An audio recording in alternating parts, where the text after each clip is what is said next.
This is Ion Sullivan. I am your host, Mike McGuire, joined today as we are each week by the chairman, Rob Doherty. Rob, political season is over for now. How you doing? Well, what are you talking about? Petitions start in February.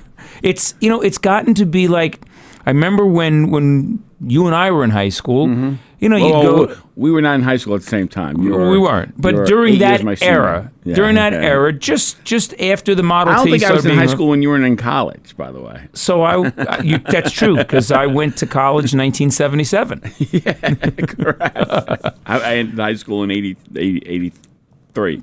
So during that era, anyway, you'd go from football season to basketball season to baseball season. Now it's everything is year round. Oh, it's year round. Right. Wrestling, even skiing. My kid's into skiing. The kids go to Peru in the summer. All right. Who doesn't like Peru? Well, we love Peru, and the kids would go to Peru, and they'd still get their ass kicked. They do. So, but election day is past. We haven't been together in a little bit. How you doing? I'm pretty good. It's getting nice and cold, like we like it here in the Catskills. Just like you like it. Had a nice brisk run this morning. It's beautiful. It was fresh. It lets you know you're alive. It lets you know you're alive. So I thought what we would do today is we would walk through some of the results of the elections. We had a little bit of a mixed bag. I mean, nationally, which is not those of us that follow this game. What happened nationally is not completely a surprise. What happened in New Jersey, what happened in Virginia. That's the funny thing. You mentioned that, right? So they're sitting there like, the Democrats romped, right? Right. Okay, so we went from a Democratic mayor in New York City to a Democrat mayor in New York City. We went from a Democrat governor in New Jersey to a Democrat governor in New Jersey. Right. Youngkin down in Virginia was an aberration. Right, absolutely an aberration. So he was the aberration, right? And then when they reclaim, they normally win. They're like, "Oh, we kicked his butt. Like, let's take it easy here." Okay? Right. So, but let me tell you, here in Sullivan County, Republicans did a good job. And now under the new leadership of the Republican Party, we're expecting that the Republicans will be geared up earlier and more prepared. We will be way more prepared, number one. Number two, I see my job. I know this sounds crazy because you haven't heard this for 40 years. Correct. But I'm here to get Republicans elected. That's why Greg Goldstein was concerned about you taking over that party, because if Republicans start getting elected, that's not necessarily good, because those Democrats are really nice people that we can work with. I'm not bad-mouthing Greg, but he said that in his speech at the reorg. You're kidding. Okay. Oh, my God. So Mark Coleman gets up and speaks for me, right? Shout out to Mark and Cindy, by the way. And so then they, and he's a very elegant guy, nice guy, lays it out nice. Dick Coombe gets up, takes the paint off the walls. Yeah, don't make me say it. So they... That Charlie Cook's Dick Coombe? Yeah, that guy. That's the guy with the real political acumen. Yeah, correct. That guy. So he blames me for siding with Bernardo in the... Republican. Yeah. In the Oberacca race, though, right? A Sullivan County Republican. Yeah, where she got 75 to 25%, right? I mean, way to read the room. Right. And then I get up, and it was me. I mean, I just lay out Republican, right? This is why we're Republicans. This is what the binds that tie us together. Yep. Blah, blah, blah. Lay it all out.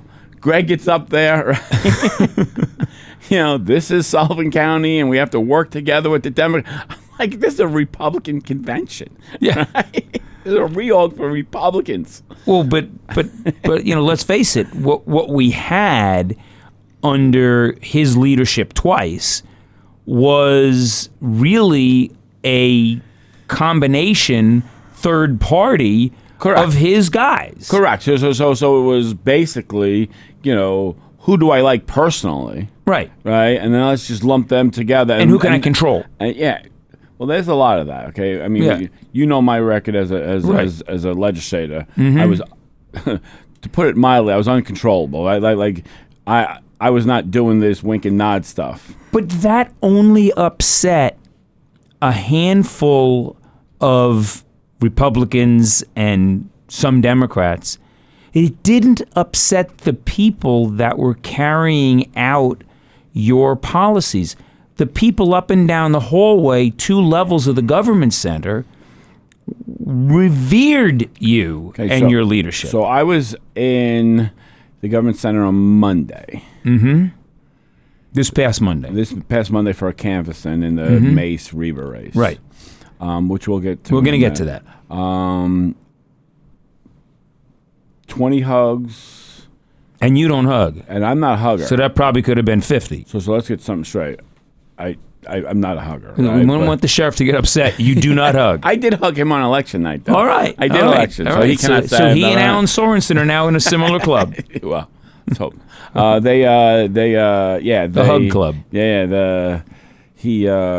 I hugged him that night. I was so happy for him. That was a big win for him, and we worked hard on that win. And well, that was an emotional win, and we're going to get into the different races. Is one of the things that we want to do with Ion Sullivan now as we go forward is try to illuminate the issues and illuminate how the process works so that the electorate can be better informed that it's not a popularity contest. If you want things done, it's not because this guy's a nice guy who lived next door to you for a while. Well, let me tell you something. So I ran, right? I had my record in the legislature. I ran.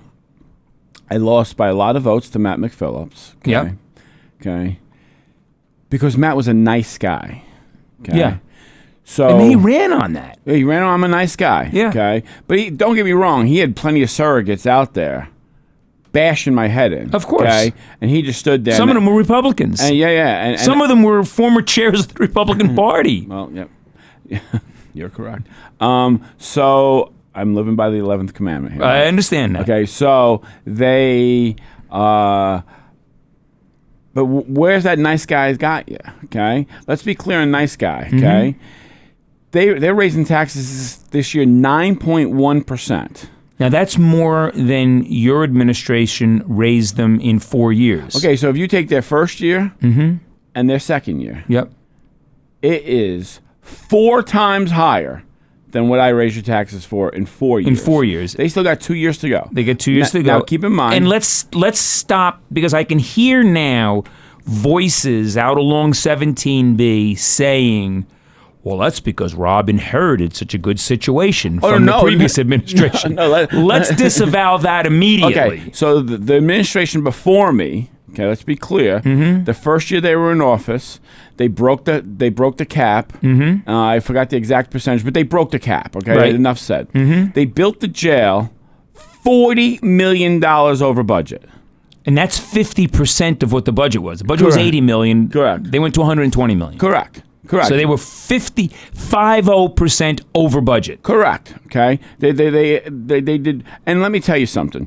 People blame Mike Schiff for that all day long. Right. Mike Schiff wanted to hire a GC, okay, that would be on site all day, every day to control the situation. The legislature said no to that. The legislature at the time said no to that, and then saddled us with $40 million in extra debt. And by the time your administration came in, again, just because we don't want politicians hiding under a fundamental mistruth. Correct. By the time your administration came in 2020, the jail was basically built. But I recall several meetings where you said, with respect to one of the particular vendors that kept wanting to put change orders through, enough. You tell them to I think it was BlackRock or something. Yeah. Enough. No more. Do what you're doing. So, but it was that horse was well out of the barn. Compare that with the airport project, where you did put a GC in. Well, hold on a second. So then that legislature overspent their revenues, which means they're taking money either through bonding or through fund balance to pay their everyday bill. They bonded for roads. Correct. 4 years in a row. Correct. Okay? And did the bare minimum. The lowest amount of roads that were ever paved were the 4 years before me. The most roads ever paved by mile were the years I was in office. And they did zero road construction. The people before me, the right. legislature before me, where I built more culverts and more road construction than ever before in the history of the county. And we didn't bond a dime for roads. In fact, we didn't bond a dime for 4 years. In fact, the first time you chose not to bond, or you said there will be no bonding for roads, correct. Several members of the legislature who had been there before voted no on that budget. That's correct. They voted no on the budget. Correct. And voted zero for road construction. Correct. And then that person got taken off DPW right. committee, and then I was the bad guy for that. I said, "Oh, we're not bonding here. Right. I don't think you understand, and you can't vote against your own committee's budget right. and expect to stay on the committee. Right. You just can't. Right. You're supposed to be the advocate for that committee. So, when they compare, my legislation to the one before, okay, I mean, if you took the three administrations, okay, you took the one before, yep, mine, yep, and the one now, yep, okay, mm-hmm. We spent down to almost nothing on this one. Overspent jail $40 million. They keep sitting there and saying, oh, Nadia was in, I read in the Democrat yesterday, Nadia was in Forestburg saying, oh, it's not our fault, inflation, and that's crap. I mean, there was COVID during your administration. Correct. Inflation. She's like, oh, the moratoriums are hurting us.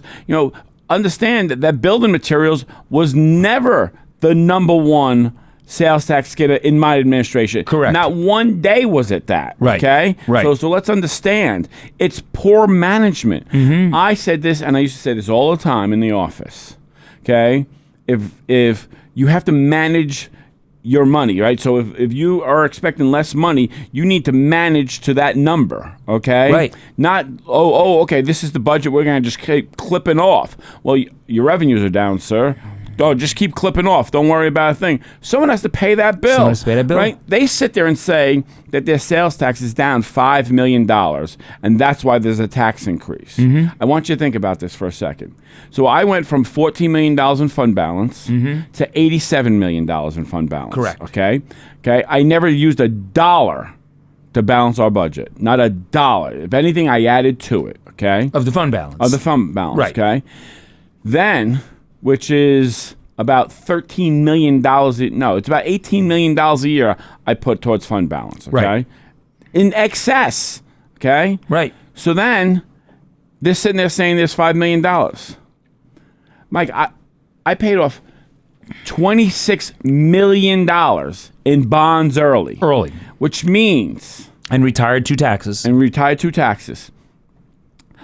That I paid off $6.5 million of bonds a year.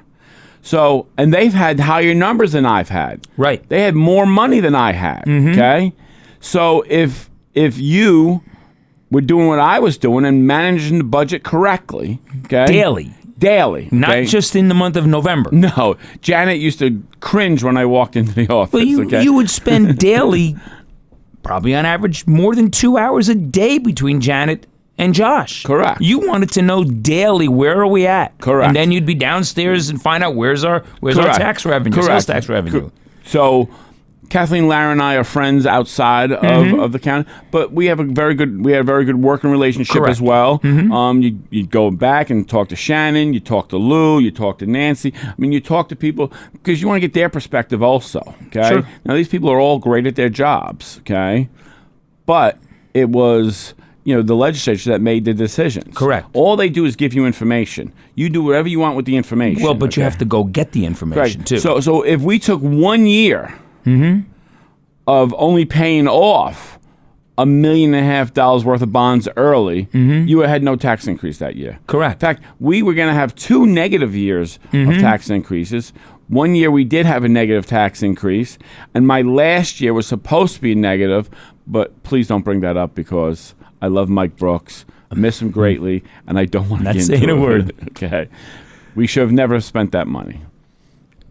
Right. I should have handed them an $86 million fund balance instead of $87 million fund balance, and let Josh, do what Josh does so well. Right.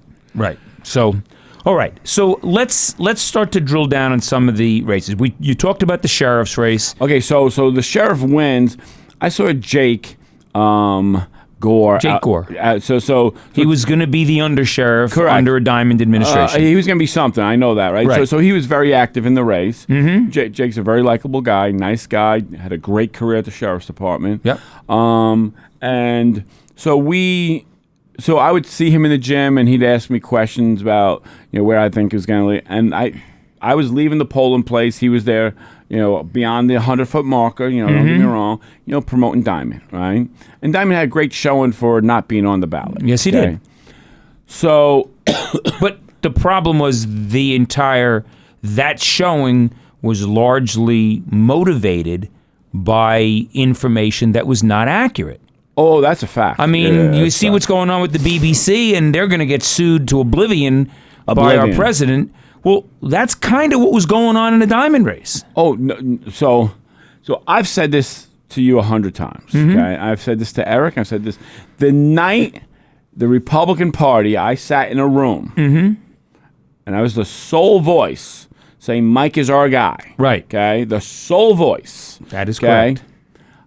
I talked about the Paul Slavic situation, and I said in the situation where they were on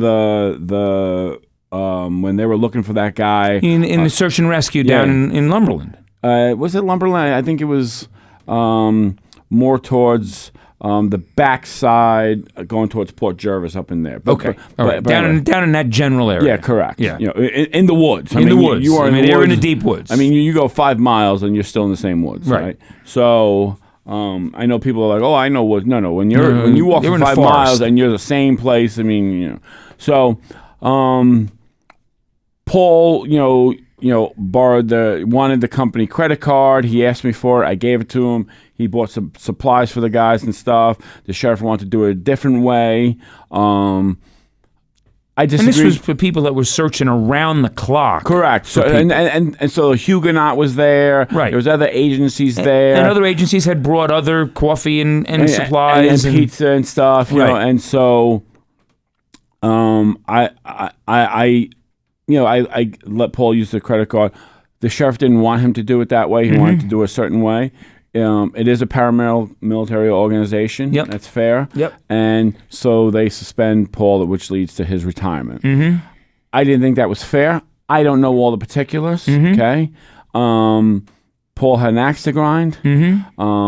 Paul took kernels of truth, right, and turned them into bags of popcorn. That's what he did. Okay. That's. Okay, there is some truth to the story, but it's not what you're saying. Right? In the waning days of the campaign, there's someone that had a list of about 10 questions about Eric and the ammo. And I'll show you on my phone. I told Eric twice, the undersheriff, answer the questions. You're in the right. Yeah, we happen to know very well the person that was the receiving clerk at that facility at that better time. Than I do, but yes. And first of all, there was nothing wrong with it. It was actually a smart thing to do to not have ammunition sitting on your porch. But not only that, Mike, 30 packages a day come in for people that work in the sheriff's department. At least. Okay. I mean, probably 100 if you go to all county employees. Oh, if you go to all county employees, 100, because you don't want people. You don't want Porsche pirates, right? Correct. I mean, and that's just a fact of the matter. Okay. During the waning days of the campaign, there was a situation with a gun. See, now this is what was dishonest, and this was the most dishonest thing that Tim Diamond's campaign did. Okay.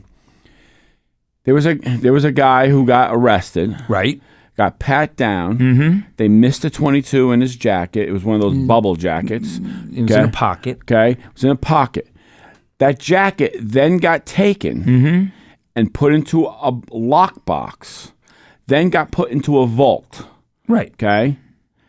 They put up a video of a guy in another county that keistered a gun into general population.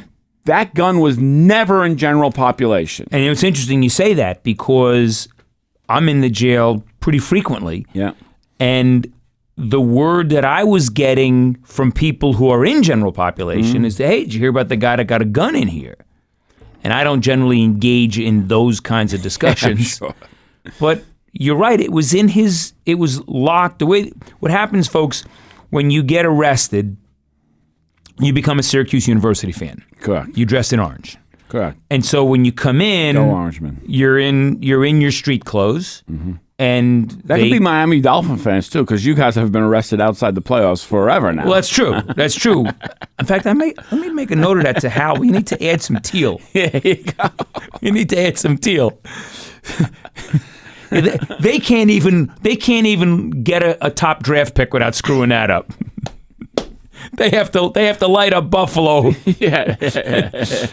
God bless. Anyway, we digress. So you go in, and once you get processed, you change your clothes, and then they have these what look like bus boxes. Your stuff goes in them, and then that stuff gets locked.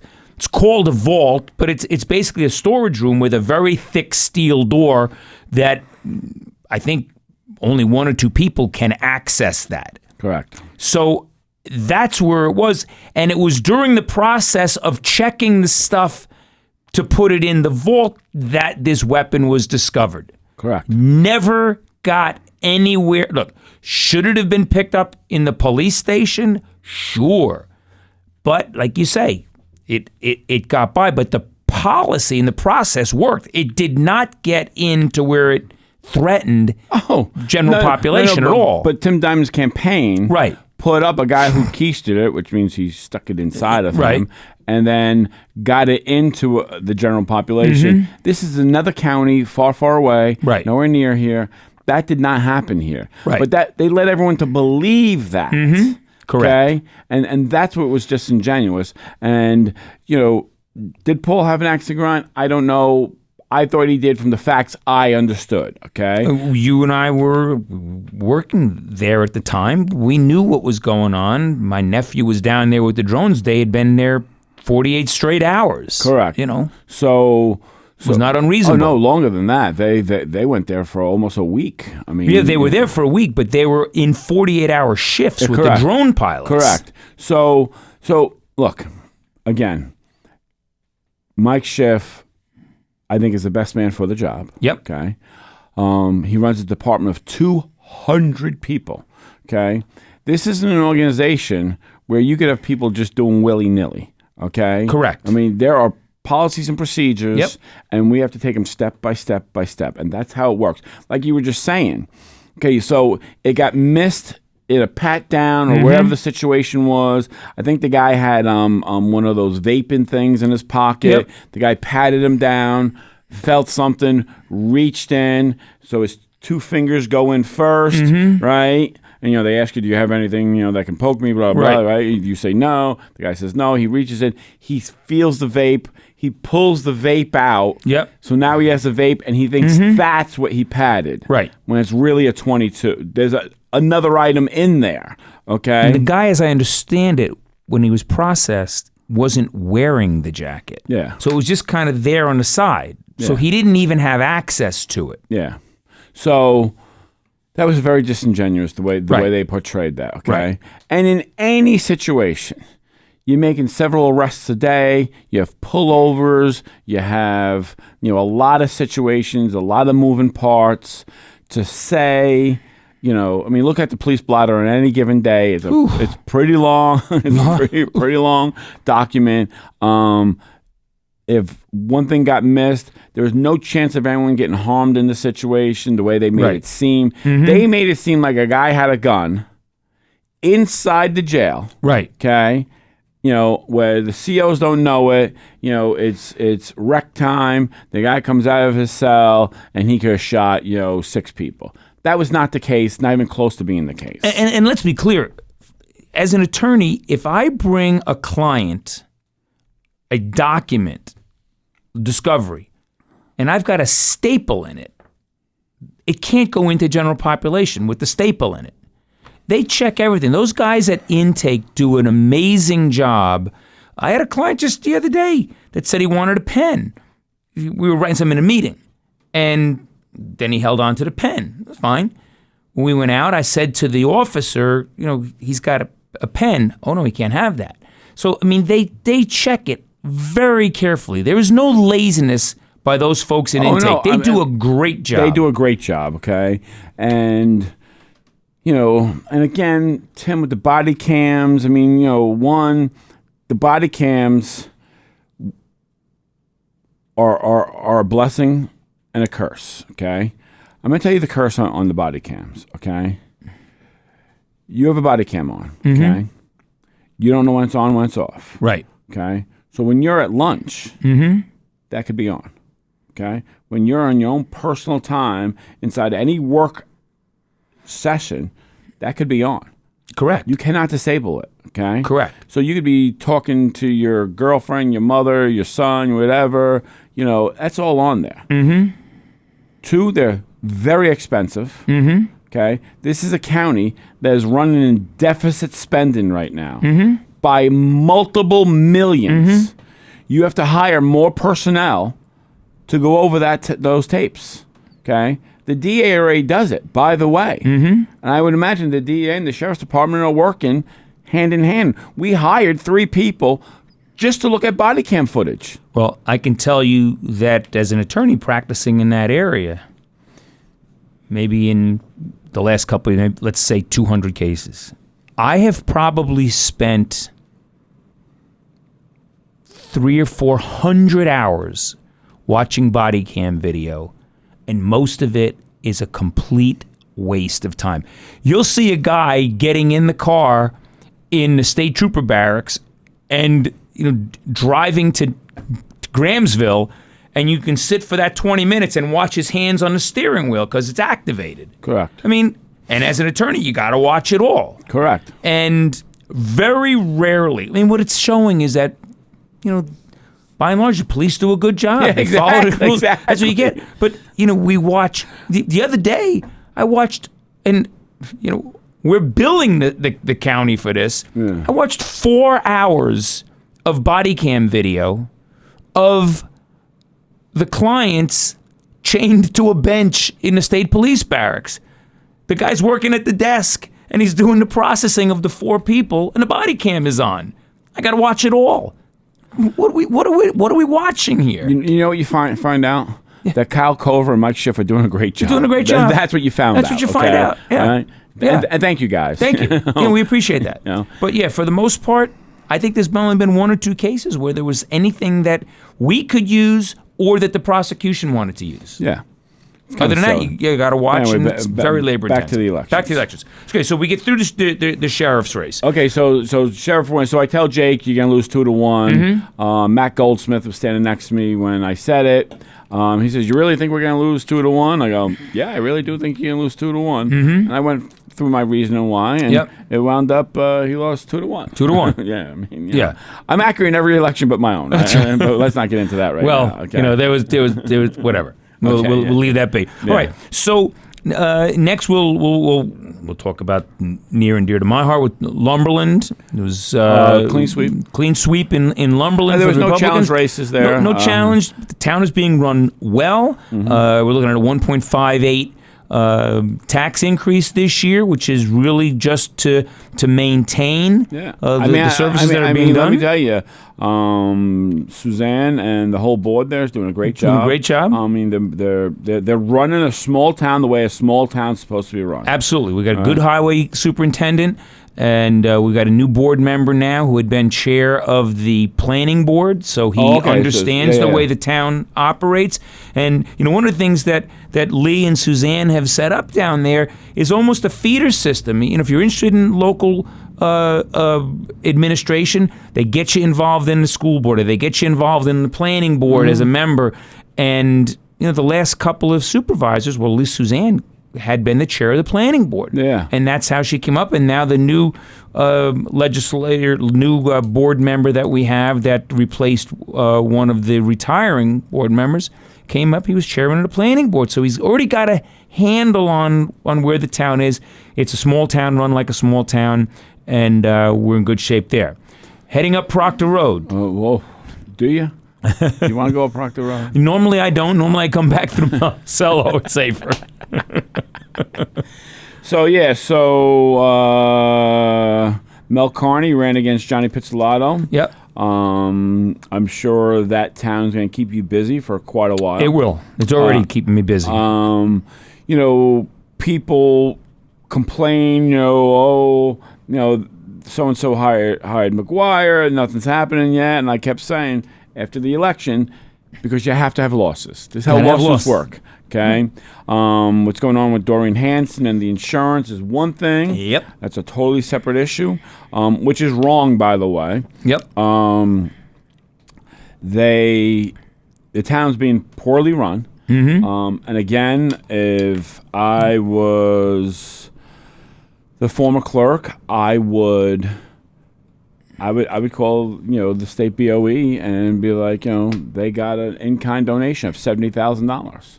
Yep. I mean, you had the supervisor in a meeting saying that the auditors are coming because of this report. That couldn't be further from the truth. Once again, we're building campaigns on lies. Correct. Down there, it's the Uniparty. It seems to be all mishy-mashy together there. They all seem to be buddy-buddy, and the town's going, circling the drain. Quite literally. So they're at 4 point something. Johnny still hasn't presented the budget yet. But it's due to the county by November 21st. Correct. So this is the 13th. Correct. There's, from what I understand, not all the money is in the slots it's supposed to be in. He's saying that they have credits. That's why they're at 4 and change. I don't know if that's true. No one knows it's true because we haven't seen it. Right. So we'll see what happens. I mean, that Mel lost that by, I think, 70 votes. John has to run again next year. I believe there's 2 candidates that want to run for that position. We'll see how that turns out. It's a magnificently beautiful town. That is, and it's a real shame that it's being run the way it is. I agree. The constables got back on. No one asked.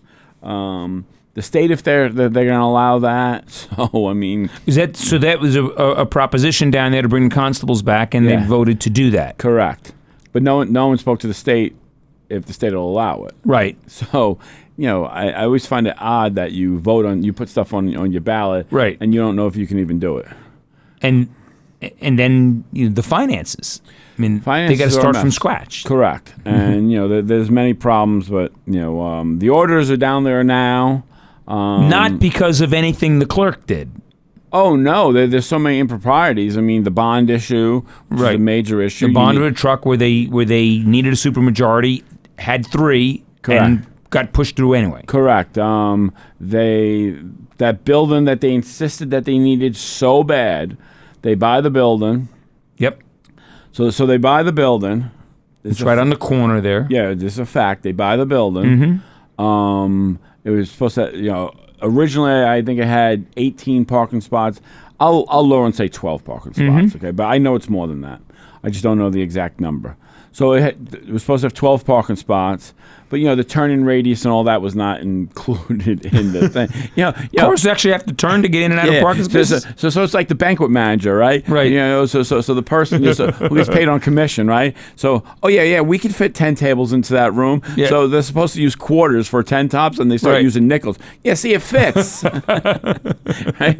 then they go to the people who have to set up the room, and they're like, What? I can't do that. I mean, it doesn't fit. And they're like, oh, no, it fits. And you're like, no, it doesn't fit. Right? So they, it is what it is. This looks like there's some hanky-panky there. John Pizzolatto had several tax warrants that miraculously got paid off. Thank God. A couple of weeks after that building was sold. Thank God. maybe it's a coincidence. Maybe it's a complete coincidence, I'm sure. Maybe it's a coincidence, and I wish him the best of luck in that endeavor. But now the state knows about it. Okay, right. So God bless him. And I hope he prevails in that situation. We certainly don't wish any ill will to anybody. It's a beautiful town, and we don't want the town to suffer. If things are doing well, and I would that's never great. want their reputation to be besmirched. Never. Absolutely not. I think it's a great town, and what's happening to the Hansons is a horrible thing. Mm-hmm. I think the way they go after some people there is a horrible situation, and all good people, but good people. It is what it is. So up 55 now to a town that's near and dear to your heart, and I've got my son lives there. What happened in the town of Bethel? Whew. So I was a wee little boy. No, so I was on the committee, Republican committee, 30 years ago. I was on there for quite a while. I don't know if you know that. I'm aware of that. I don't know if you know that or not. I've been told. Yeah. So I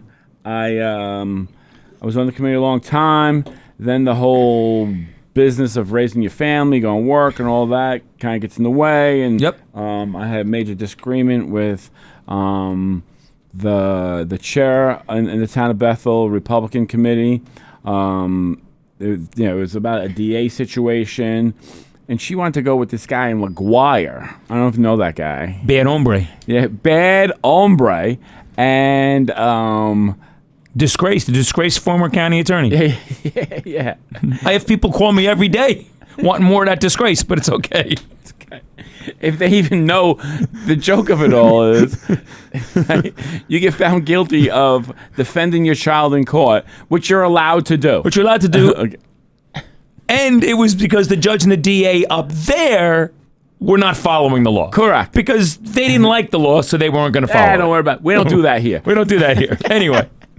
Never look back. Never look back. So then I ran for office in 2019. I got back on the committee. My wife was on the committee. So there's been a member of our family on the committee since 1977. Okay. Yeah. When you were not yet in high school. I was not yet in high school. You were going to college. And I was getting ready to go to college. Yeah, correct. So you're packing up your sneakers, getting ready to go down the road to the big city. Got my Nike Cortez in my bag, and off we go. All right. So then then I become chair 2 years ago of the town of Bethel Republican committee, and I said, we're going to take this board back, okay? And this is always a conservative town that was allowed to slip away. So it was allowed to slip away for whatever reason. It was allowed to slip away, and I said, the funny thing about it is, I've seen people who we would consider to be progressives say this is a Democrat town. And I'm like, I don't think it's a Democrat town. I think this is a Republican town. Okay? And they would insist that it was a Democrat town. Which means a conservative town. Correct. And I said, well, I'm going to show you. Right. Okay? So in 2 cycles, we went from having no board members to now in January, there'll be 3 Republicans on the board. Wonderful. And a conservative supervisor. I mean, he's fiscally conservative. Yeah. Danny. I mean, Danny's a registered Democrat. Right. His wife is on the Democrat committee.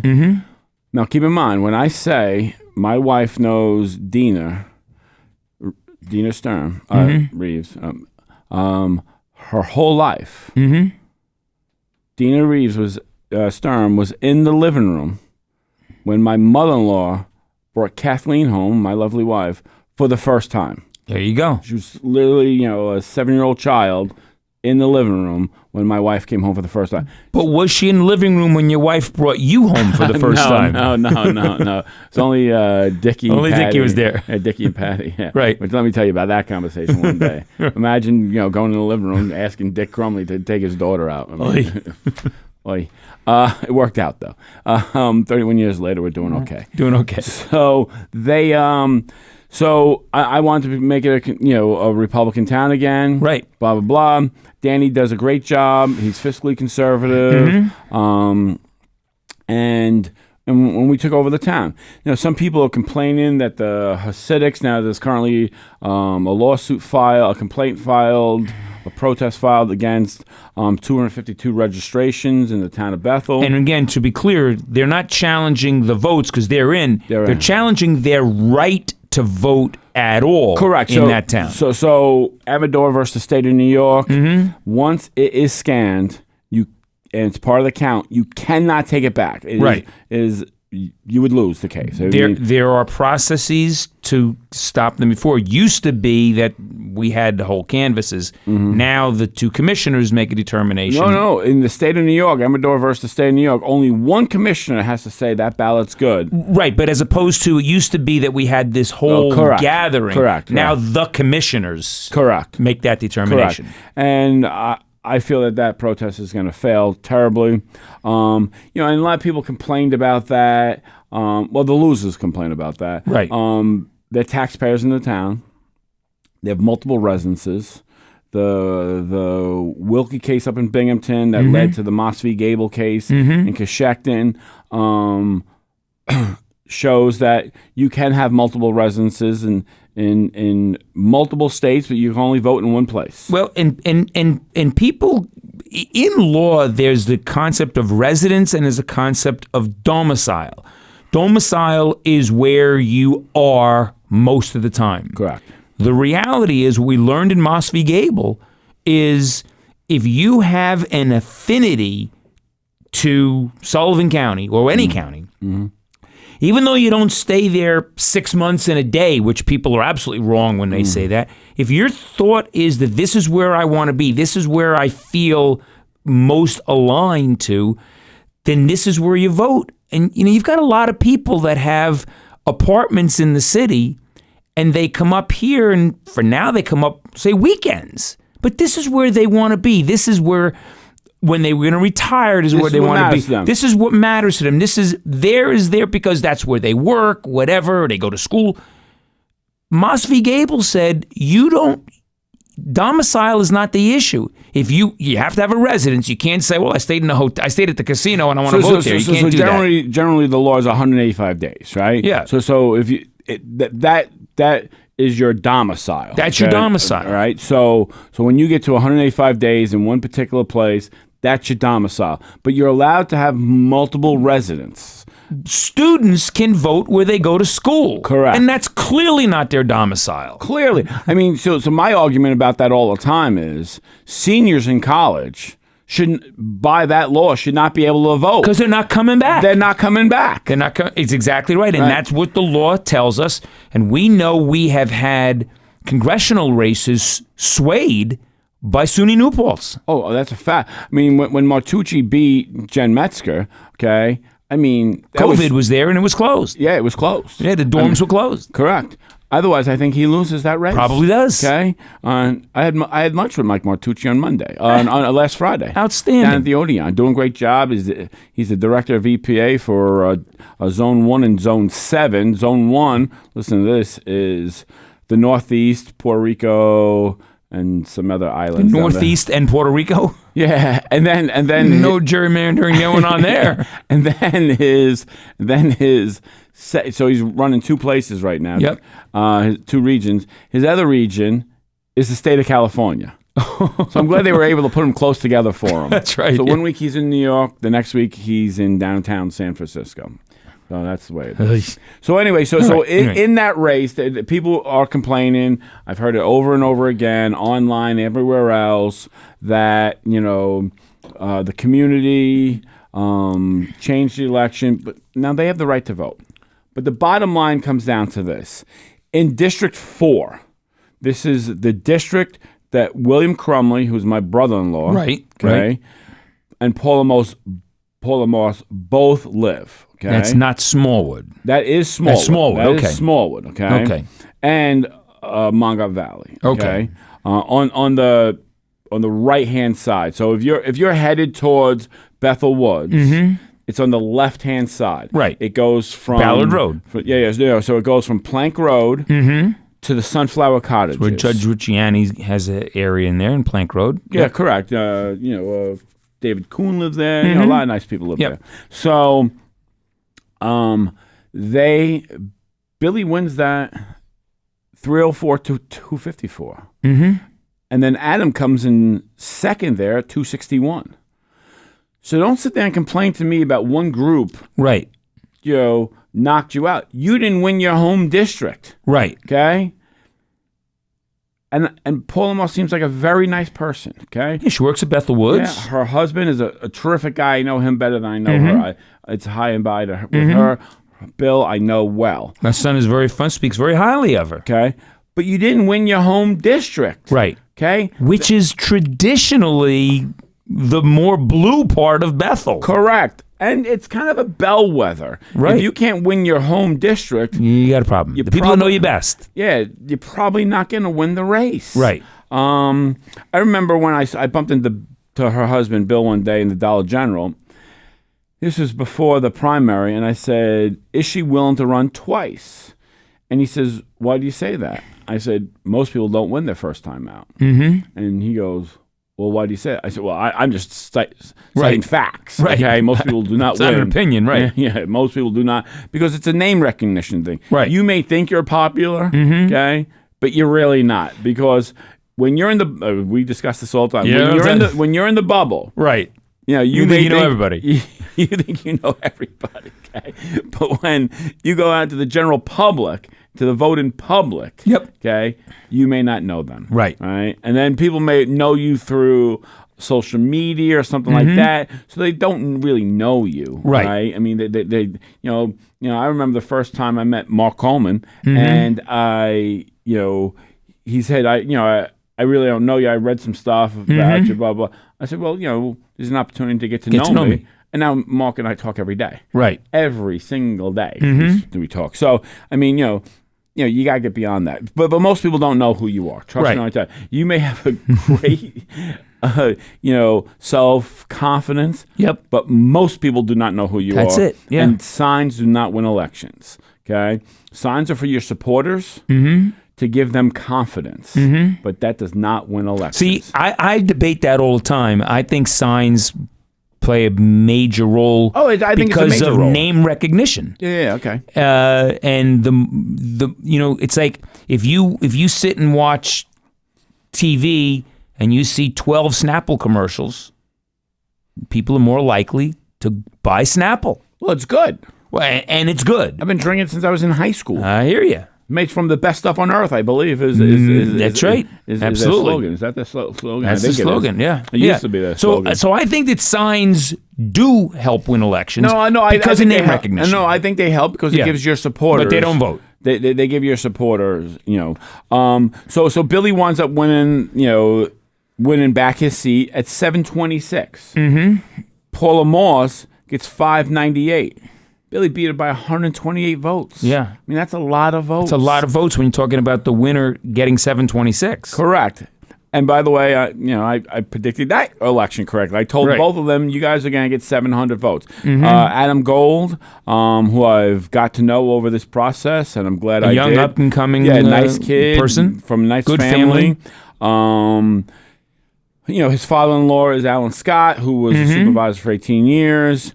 His wife laments him running for office, just much like my wife does, and they both say the same thing. I feel like I'm reliving my childhood again. Right. And they're not saying that fondly, by the way. Okay. My wife went to every event with her father, every event. But Adam beats her by 98 votes. Both newcomers. Yep. It's a tough race. It's a tough game, and you gotta get out there.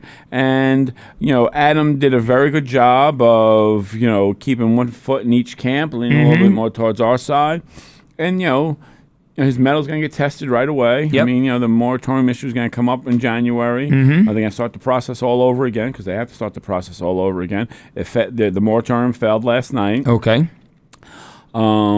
I think the lawyer was incorrect to say that you can bring it up again because you can't do it that way. Once it fails, it's failed. Well, it can come back, but there's a process that has to be followed. Correct. It's not like, okay, you can never raise the moratorium issue again. You can. Oh, no, you can. But you got to start all over again with the public hearing and the whole bit. It's a whole new process. Correct. So it's not a simple resolution. You have to understand that. So it was a public hearing. Right. And when the public hearing fails, so a tie fails, and that's what happened last night was a tie. Lillian Hendrickson wasn't feeling well, which we understand. It it got cold very quickly.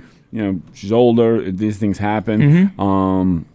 And she worked in the healthcare industry for 40 years. I mean, she knows enough not to go out when you're sick, right? She's a respiratory therapist. Yeah, correct. So she understands not to go out when you're sick, right? So probably a smart move on her part. So they have to start the process again. Yeah. If they want to start in January or if they want to start in December, start in December. If you want to start in January, start in January. Whichever way. Guys. Right. Yeah, no, they can come back up, but they got to start. They got to go through whatever the process is. You got to do it again. And here's the best part about it: there are 0 projects that they're trying to stop in the planning board right now. 0. Okay. So I want nothing to stop right now. Right. Immediately. All right. I want it.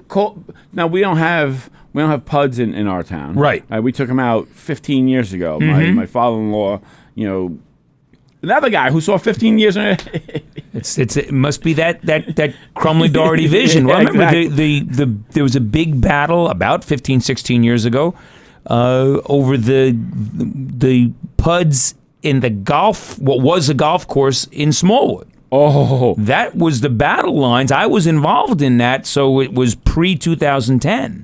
The greatest single line in any meeting I've ever heard in my life. Marty Miller's their attorney. Right. And the guy was from Yonkers, and, everything that you would expect someone from Yonkers to be, he was. Correct. Okay? And he's like, we're going to get this bill. I don't care what you say. And my father-in-law, who I loved that guy, said, I don't think you understand. This is my sandbox, and we're going to play by my rules, whether you like it or not. And Marty was like, pretty much how it's going to go. It's where it's going to go. Yeah. That guy wind up, It was Dickie's sandbox. It was Dickie's Make sandbox. no mistake about it. And let me tell you, you're not opening up, trust me when I tell you this, and it's a fact, that you're not opening up 180 homes where the driveway is across from his driveway. Right. Trust me when I tell you. That was not going to happen. And that was 15 years ago, and there's still no driveway. Still no driveway there. And trust me, and I live next door. A couple acres down, but I live next door to him.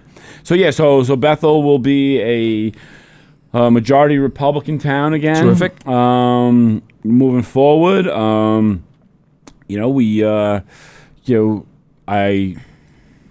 I think some mistakes were made on the Democratic side there. They had primary. They had 4 people in the primary. 2 of the people went off and had at the time independent petitions. And as a party chair, they let them run. One of the guys got like 130 votes. Yeah. Okay, when you lose by 98 with Adam. Yeah, when you lose by 98. And a fellow Democrat got 130. You got to ask yourself, as a candidate, you got to say, why is this happening to me? Why is this happening? Right? I thought you were supposed to protect me in this situation. Yep. All right? But they didn't, because Maureen Lerner just did a horrible job. Well, and they don't because they don't even understand the process of getting your people elected. No, see, like, so she had Scott, she was Scott's campaign manager, and she just tried to bully people. Right. I mean, she put hands on one woman. Okay, no lie. And I won that handily. Then she teamed up with Bill Liblick to just absolutely bash me constantly. Right, bash. Yep. Which seemed to be effective. Okay. I don't know. But here we are. We're a Republican town again. And, I'm looking, there's 2 more seats coming up in 2 years. And we have candidates ready to go. We're going to start, getting them out to events. And so did they have that name recognition, Correct. which is a problem in your first time you run? Well, the problem was Adam came to me kind of late in the game because I was going to run because I didn't want the town going, the direction I didn't want it to go in. And I didn't want the job, trust me, because I was trying to get the job I have now as the chair of the party. Right. So I was pushing, and then he showed up, and I was like, oh, thank God. And then Susan Brownado and I, she did her thing, I did my thing, she's the everyday boom, boom, boom, boom. And then I'm, more of, this is what you got to do. This week, you got to do this, this, and this. And, it seemed to have worked. All right, so let's go up 17B now to the town of Thompson. All right, this is the race. We're still, that was a hotly contested race. You have, basically a generational guy. He's been in there. I mean, he's handed the reins. He's been from there. Tony Cellini. So he's been there. I don't know if he was handed him the reins. I think he had to unwrap him from his head. Right. I don't think they got along that well at the end. So that supervisor seat's been in Democratic hands for at least 40 years. At least. That's what I'm saying. From Cellini to Reber. Yeah, at least 40 years. Bill's been in there either 12 of, I think it's 12 years. 2013, I think he beat Ramon in 2013, if I'm correct. I believe I am, though. And then Jerry Fielding, I think, was in that race. In that race as well. Yeah, he got like 400 votes, if I recall correctly. Right. But I believe I am. So, Mace ran 2 years ago. So Mace has run for the seat several times. So he had a party that was the committee could have up to 24 seats. They had 6 seats. Laurie Benjamin, whose husband runs as a Republican but promotes Democrats. On his lawn. On his lawn. Mad lawn signs for Democrats. Correct. Bill's the guy, blah, blah, blah. Told the highway superintendent, who was a registered Republican, to go to Democrat. That's the only way you're ever going to win in this town. Keep in mind, he had the Benjamin name, which was a long-standing name in the community. Sure. So it was a little different for him. And he did a great job, by the way. He did a great job. Yeah. Richie did a great job. Yeah. But he promoted Democrats, right? But part of that unity party that we talk about all the time. And Scott got bashed, right? And Scott got, stabbed in the back by his party. I know you think that's crazy, but it does happen. Trust me when I tell you, okay? I've been told. I've never experienced it personally, but I've been told. Okay. So Scott had called the FBI on the Hasidic community a couple of years ago, thinking that was against the law, what they're legally allowed to do. Right. The FBI checked it out. Was like, no, they're legally allowed to do it. But so now they're not too happy with Scott. Right. Right. So Scott runs for supervisor 2 years ago and loses by 90 some odd votes. I think it was 94 votes he loses. I happen to be friendly with the Hasidic community. I'm friendly with Scott. Our kids went to school together. You're friendly with lots of the communities. Yeah. We know. I know a lot of people, right? I know the minority communities in Monticello. You're very friendly with. Very friendly with let's them. not. I don't want anyone to get the perception that there's pandering going on here. Oh no, the not Dohertys at all. are involved with the whole community. Your wife was a school board member forever. Yeah. So I mean, my kids went to Monticello High School. I mean, please. Yeah. I mean, to say that we pander one group is just silly talk, right? No. I mean, you know how many people got through the SNAP nonsense that just happened at Carmine's Meat Market? Right. Come on. So anyway, I said, Scott, you're never going to win without the support of the community. I called Abe Rosenberg up. We had a conversation. Yep. He said, Rob, he called the FBI on. So I understand. Let's sit down and let's talk this through. Okay. This was 2 years ago. Okay. I was part of that conversation. I remember. So we sit down, we work it out. Okay. So now they support Scott. Okay. Scott's values are more aligned with their values. Correct. Okay. So it's not like they haven't been building like crazy in the town of Thompson. Right. Right. I mean, Right. they have every reason to like Billy. Sure. But their values just align more with Scott's. Okay. So Scott runs, nip and tuck race. Okay. I knew it was going to come down to Scott's down on election night. 300 votes on Right. election night, right? So we're at the El Sombrero because I'm a bad hombre too. By the way, bad hombre. right?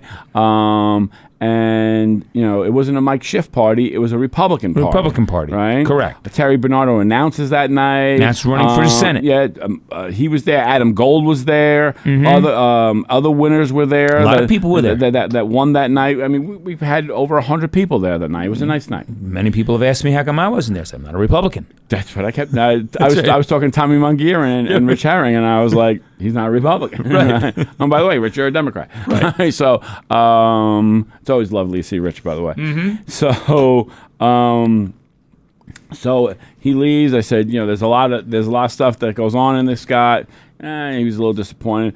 And, the spouse is the worst. I mean, the spouse gets beat up the worst, right? I mean, because now they have to look at their spouse, and they're torn apart, and so you can't do anything to help them. It's a rough go. Trust me, you and I have both dealt with very strong spouses who we love dearly. We know what it's like when you go through a rough campaign. Correct. So, the next day, more votes come in. And then it starts getting smaller. So the way it works is, if stuff came in on election day, it gets processed on that Wednesday. Stuff that comes in on Wednesday gets processed on Thursday, and it keeps going on the and 5th, on. Okay. And 9 from then there's affidavits. Okay. That's where some reasons why some people get affidavit. So let's say I think I'm going on vacation, and I said I need an absentee, and they grant me the absentee. The flight gets delayed because the Democrats shut down the government, and I can't go to Scotland. And I say, okay, you know what? I'll just go vote in person now. Sure. And I just go vote in person. They say, wait, you have an absentee. You just have to vote on an affidavit. You do vote on an affidavit, and then that gets pushed aside. Now, that's been a change. Right? A couple of years ago, all the absentees were collected and all were opened after. No. That's changed now. As they come in. Go ahead. So it's called canvassing, right? Right. So there's 71 of them. Okay. So we foil who the 71 are. We get their ID numbers. We get, we know everything there is to know about them. What they're registered at, the whole deal. So we're pretty confident Scott's going to be up at the end of this. So then we go to the canvass on Monday. The Republican Party hired Tom Cawley. Great guy. The best for that work. Correct. Knows everyone in the office. It was easy breezy. They hired Michael Mednick. Great guy. He's done this 100 times, right? So we're all sitting at a table, and then they go one by one, okay? This is the reason. Is it in or is it out, right? So does it get opened or doesn't get opened, right? Because it's in this big envelope, right? The whole deal. Each individual affidavit or ballot is in a separate envelope. So they wind up taking out 3 of them for they just were not registered people, okay? They were probably registered at one point. They probably got a card. Now they're not registered. And again, one of the reasons you'd get an affidavit is you go to the polls and your name doesn't show up in that district. Correct. So rather than telling you, sorry, go away, you can vote on affidavit. It gets put aside, and then it gets reviewed by the commissioners after. Correct. And if, in fact, because I voted by affidavit one year because Liberty had changed districts around. There's no problem. 3-1 or some crazy, whatever. Yeah. And so it's a very common thing that you do that, and then they will look in and they'll say, in your well, they got sent an absentee ballot, but they didn't vote by absentee. Correct. So they're good. So of the over 3,000 votes cast in the town of Thompson, there's 3 poll worker errors. Now I want you to understand that. It's less than 1%. Less than 1%, right? Of it was the poll workers' error that they had, but they still gave an opportunity to vote, right? And they still, were able to cast their ballot. Sure, no one got disenfranchised, right? Correct. And I mean, the poll workers do a great job. Okay, correct, 99% of the time, except for Barb Schmidt, who got kicked out. By the way, that's another story for another day. So if you know her, you understand. Oh yeah. So so then we go through the whole thing. Now Scott's up. So then they run. So this is on Monday. So they run the Friday mail. He goes up even more. Tuesday was a holiday. So then they run the mail today. Yesterday he goes up even more. So now he's up, I think, by 37 votes. So now no more absentees can come in. Right. And there's no mail for today. Nothing's going to be scanned today. Mm-hmm. But, and this is Thursday the 13th, and you still have military ballots till Monday. Right. So not until Tuesday will you know the final number, but we know how many military ballots are still out. Right. Scott's going to be the winner. Mm-hmm. All right. Mr. Reber has every opportunity to